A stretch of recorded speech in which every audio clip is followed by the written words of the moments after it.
Masayang ibinalita ng international singer na si Jessie J na siya ay cancer-free na, halos isang taon matapos siyang ma-diagnose ng early-stage breast cancer. Sa isang Instagram post, ibinahagi ng hitmaker ang isang video kung saan makikitang kinakabahan siya habang sumasailalim sa mga medical tests.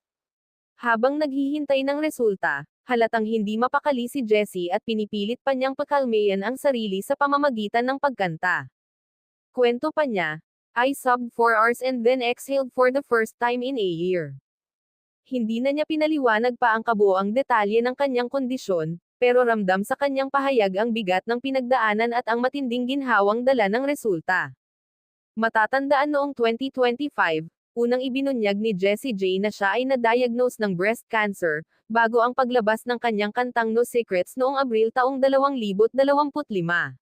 Sa panahong iyon, sinabi niyang pansamantala siyang maglalaho sa publiko para sumailalim sa gamutan.